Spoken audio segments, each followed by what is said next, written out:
Hola, queridísimos amigos. Un charlatán es un embaucador, una persona que habla mucho y sin sustancia, como algunos que se dedican a la venta ambulante y anuncian a voces su mercancía.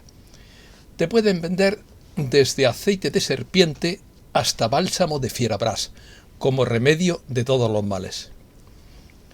Artículo de opinión. Monólogos. Diálogo de sordos. Charlatanes de feria. El ingenio del diablo. Método de Ollendorf. Consiste en no responder. Consiste en desviar balones. Consiste en hacer propaganda. ¿Por qué hay que hablar tanto? Tocho de 20 folios de Sánchez. Los gobiernos están desesperados. Los políticos hablan de sus traumas. Las formas traicionan a las palabras. Mensajes políticos vacíos de contenido. La verdad es breve y la mentira es larga. Disociación entre la realidad y el lenguaje. La verborrea es como la tinta del calamar. La verdad es del corazón y la mentira del ego. La verdad es sencilla y la mentira es complicada. El diálogo no consiste en dictar lecciones políticas. El diálogo es intercambio tranquilo de información. Contra el vicio de preguntar, la virtud de no responder. Las respuestas no tienen nada que ver con las preguntas. Comenzamos. Lao Tse dijo que el mejor gobierno es el que no existe y que cuantas más leyes se dictan, tanto más corrupción se produce.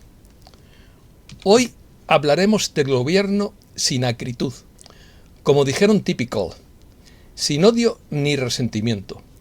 Una misión de alto riesgo tras los últimos ataques a la libertad de expresión establecida por la Constitución, porque opinar es cada día más peligroso.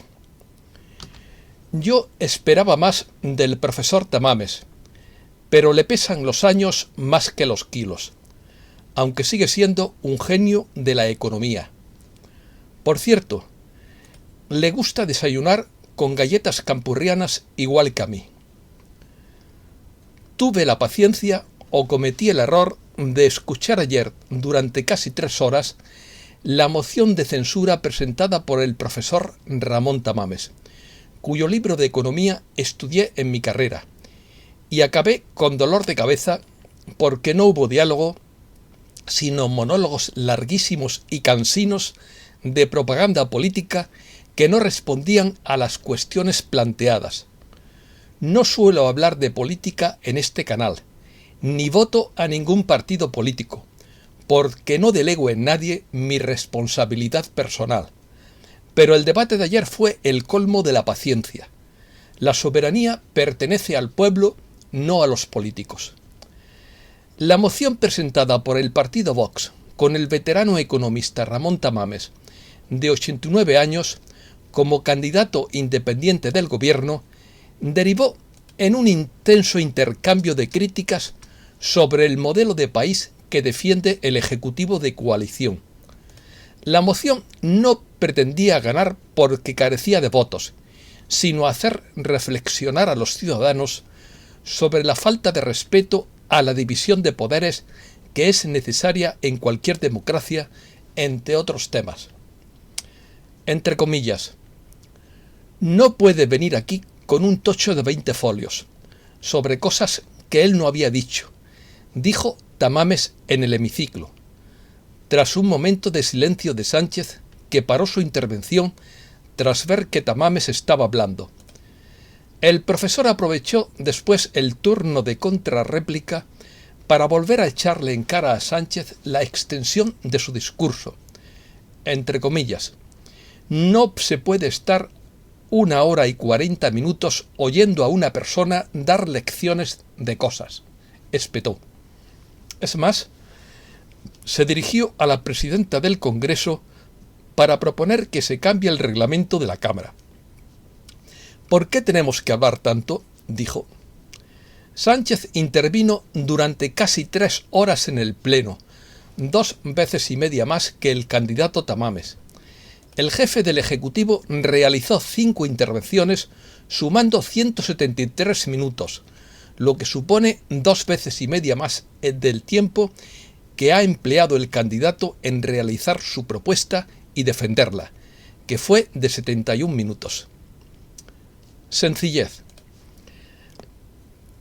La verdad es sencilla, pero el diablo suele ser ingenioso y convincente. La verdad es breve, mientras que la mentira suele ser muy larga, complicada y difícil de entender. La verdad se plantea desde el corazón y procede del alma, mientras que la mentira sale de la mente neurótica sin alma.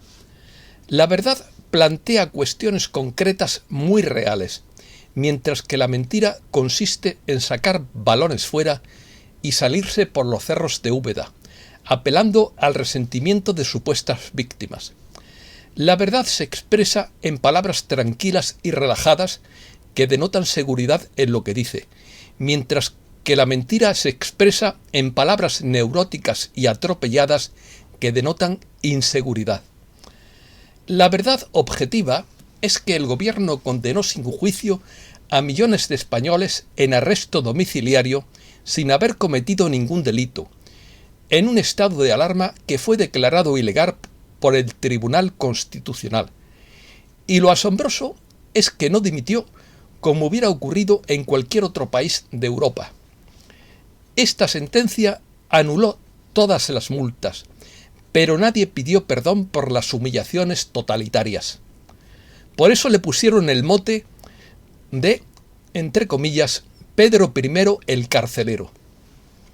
Suecia, por ejemplo, no confinó a sus ciudadanos porque no servía para nada robar derechos fundamentales. La táctica política consiste en apelar a emociones para evitar la racionalidad. Consiste en victimizar a mujeres y niños primero en lugar de asumir las propias responsabilidades. Consiste en convertir el diálogo en propaganda política para humillar al rival.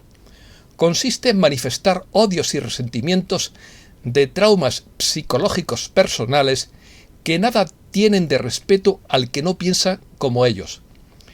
El odio es la antipatía y aversión hacia algo o hacia alguien cuyo mal se desea. Hablan de democracia, pero su exposición es crispada y autocrática. Sus formas traicionan sus palabras. Diálogo. El diálogo es una discusión o trato en busca de aveniencia o una plática entre 2 o más personas que manifiestan alternativamente sus ideas o afectos. El diálogo es una manera de comunicación verbal o escrita en la que se comunican 2 o más personas en un intercambio de información, alternándose el papel de emisor y receptor. El diálogo y el debate libre dejó de existir en España desde que Televisión Española eliminó el programa La Clave de José Luis Balbín. Para que se produzca el diálogo, es indispensable un intercambio de papeles igualitario entre los denominados interlocutores. Este cambio de papeles entre emisor y receptor se denomina turnos de palabra o intervenciones. Un diálogo de sordos es una conversación en la que los interlocutores no se prestan atención. Esto es exactamente lo que ocurrió ayer en la respuesta a la moción de censura. Método Ollendorf.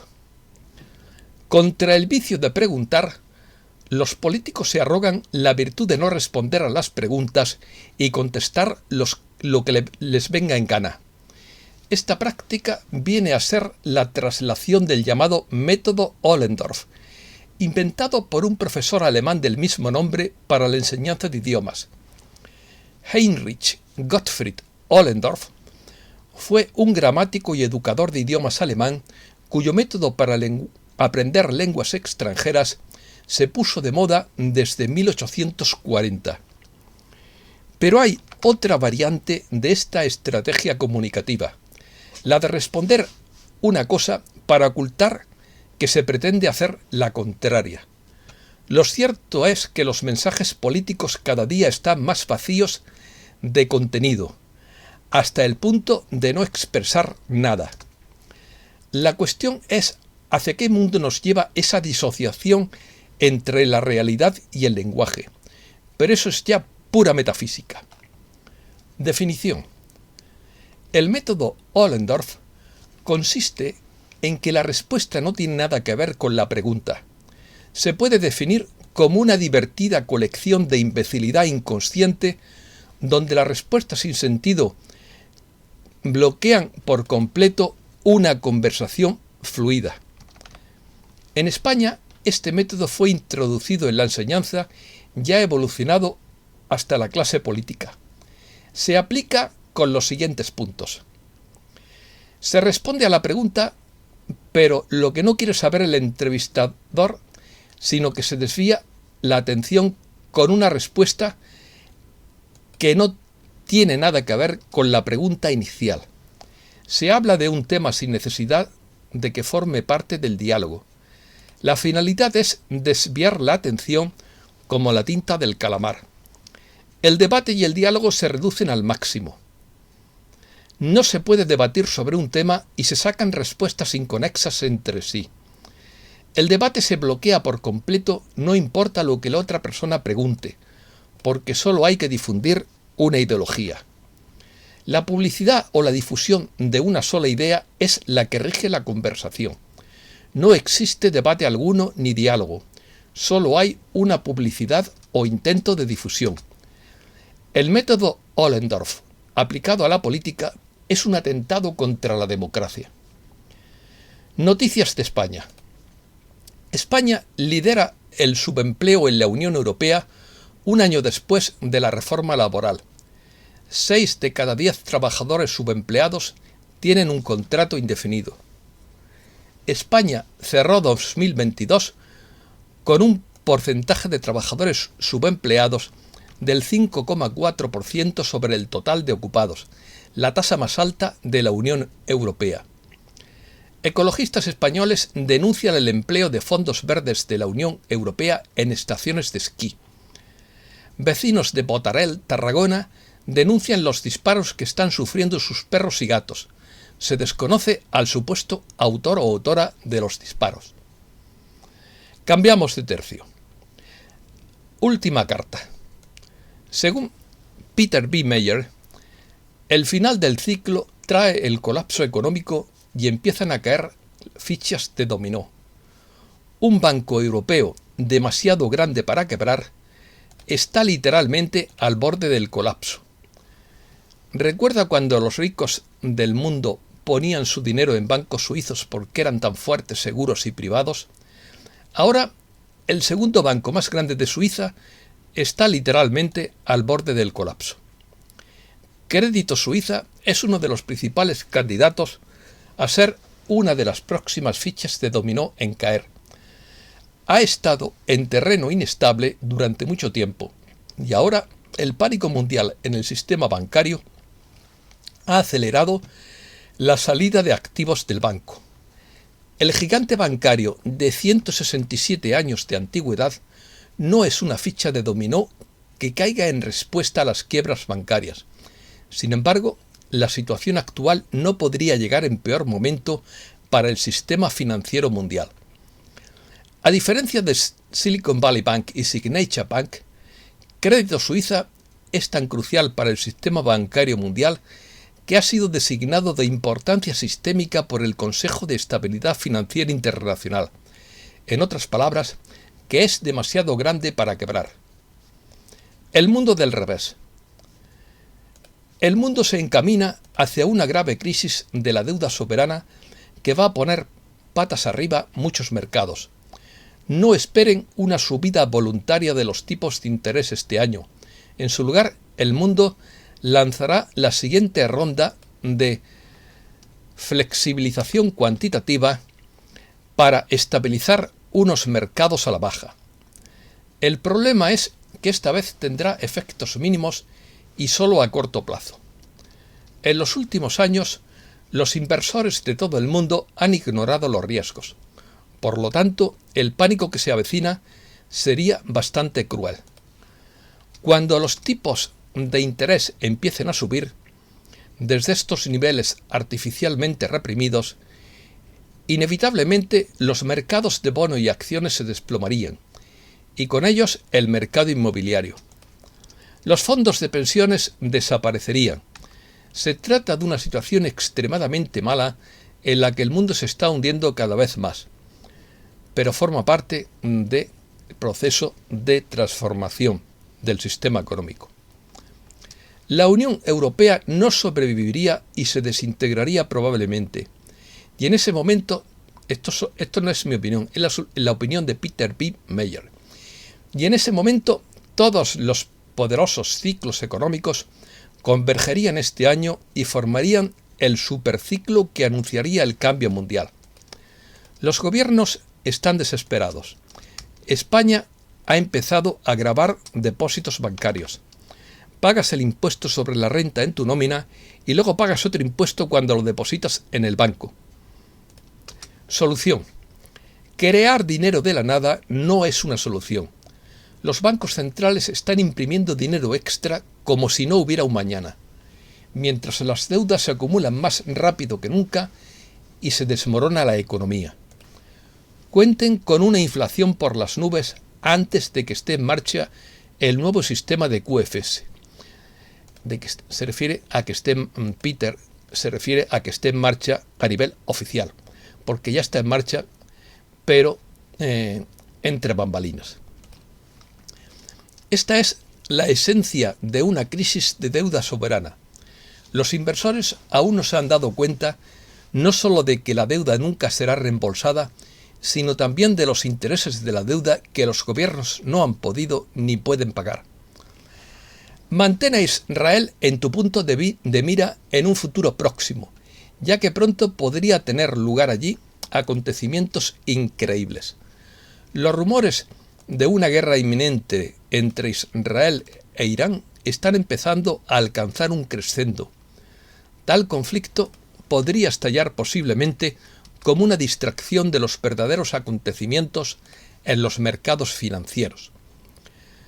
Busquen un anuncio sobre el descubrimiento del Arca de la Alianza. No hace falta decir que tal anuncio sería la mayor bomba arqueológica de todos los tiempos. La ubicación actual del Arca se ha mantenido en secreto durante mucho tiempo, pero el gobierno israelí no puede mantenerlo en silencio para siempre. Y cuando la verdad salga a la luz finalmente, todo va a cambiar literalmente. Alberto Canosa promete sacarla en España. Opiniones. Judy Bington opina que el mundo está al borde de una experiencia cercana a la muerte. Más de 1.400 bancos en todo el mundo corren el riesgo de quebrar. Es posible que cierren los bancos, los cajeros automáticos, las tarjetas de crédito o débito e incluso Internet no funcione durante un periodo de conversión de 10 a 30 días al nuevo sistema QFS respaldado por activos. Masas de jets privados, propiedad de los principales titanes bancarios y comerciales, descendieron en Omaha este fin de semana, aterrizaron quiere decir, para poder volver a convocar su consejo de guerra, presidido por el inversor multimillonario Warren Buffett, quien se enfrenta al colapso de 200 bancos. Economía. La crisis destroza el plan de Powell y obliga a la Fed a repensar la subida de tipos. Estados Unidos estudia garantizar todos los depósitos para contener la crisis bancaria. JP Morgan Chase guardó bolsas de piedra en un almacén holandés, pensando que eran de níquel. Según The Wall Street Journal, la Bolsa de Metales de Londres reveló el viernes que las bolsas contenían piedras en lugar de níquel. La fiebre del oro continúa para 2023. Los metales preciosos superan al mercado. La deuda pública del Reino Unido bate el récord de 30 años en febrero de 2023. Irán afirma que están conectados sistemas de pago bancario de Irán y Rusia. Américas. Un intenso temblor sacude la zona central de Chile. Volcán Cotopaxi de Ecuador emite columnas de gases a 1000 metros de altura. Argentina recibe créditos por 690 millones de dólares para reservas del Banco Central. El fiscal general de Colombia acusa a Petro de atentar contra la institucionalidad. La policía brasileña inicia nueva fase de operativo contra la minería ilegal en el oeste del país. Varios muertos y más de una decena de heridos por la explosión de un polvorín en México. Esto es todo y muchísimas gracias, queridísimos amigos.